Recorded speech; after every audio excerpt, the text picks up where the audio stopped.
from Yost Ice Arena in Ann Arbor, Michigan. It's the wrap-up after a Badgers 4-2 victory over Michigan on October 29th.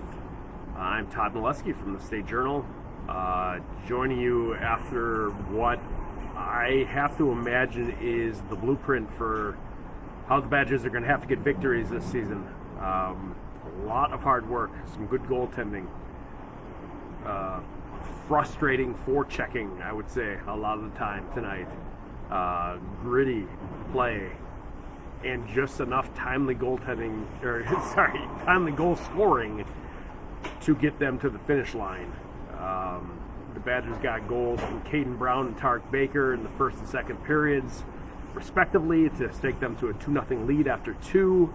You knew a push was coming from Michigan, and they got a Kent Johnson, just a terrific between-the-legs goal on a power play to cut it to 2-1, but less than a minute later, Max Johnson scored for the Badgers on a hard rebound off the backboards from a Sam Stang shot that kind of bounced around in front and got its way back out to Johnson to put home to make it 3-1, and that was obviously just a critical goal at that point in the game. A lot of time to go. That was still only 5.5 minutes into the third period, but that gave the Badgers kind of a maybe a sigh of relief there, because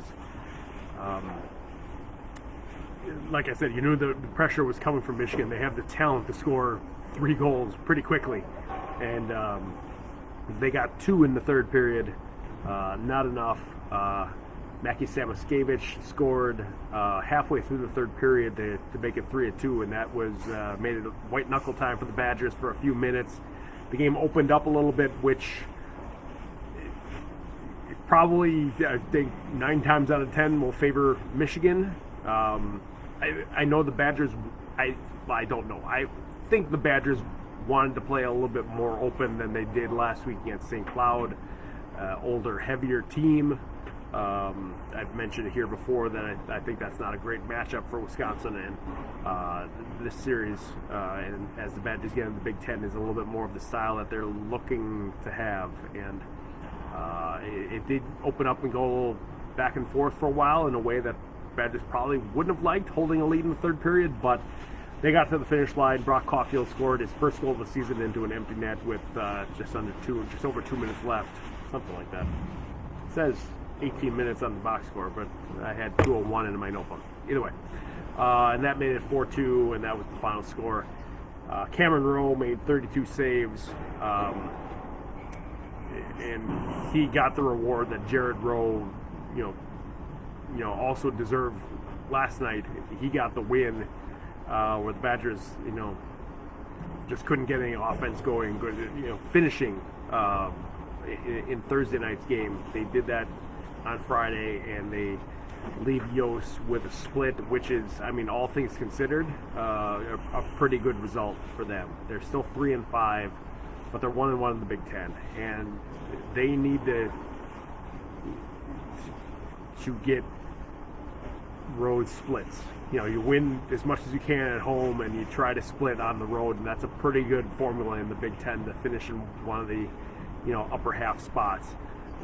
Long way to go before they can say they're going to be in any kind of competition to do that, and a lot of work needing to be done by this team to consistently play the way that they did tonight, and consistently get the goal scoring that they were able to generate in some timely ways tonight.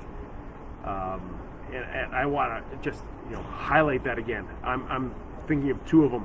I mentioned that Max Johnson goal, big, a timely goal, less than a minute after Ken Johnson's goal, important there. But the Tarek Baker goal to go up 2-0, less than 2 minutes left in the second period. It was an important time, and it to me represented the way that the Badgers played on the forecheck tonight. Pretty relentless. Baker said afterward he saw that Thomas Bordelot had stumbled, and he saw 2 guys down in front of the net, he said, and so he thought, what's it going to hurt for me to go to the net and see if I can make something happen there. Bordelot tries a flip out of the puck, and it hits Baker, who's crashing that pretty hard at that point, and it comes right down to a stick, and he taps it in past Eric Portillo. 2-0 lead at that point. The Badgers go into the third period with a 2-goal lead, and it was their first chance going to the third this season with a lead, and so we were going to see how they responded with that. And all in all, pretty well. I mean, a couple blips there.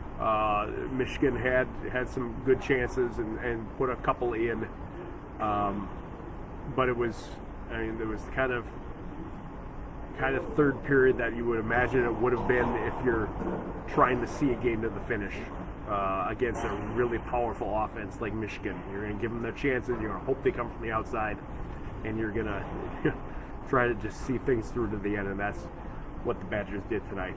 I mentioned this in the story that will be posted on madison.com soon and in Saturday's State Journal, but I really like the effort tonight from two of the Badgers forwards.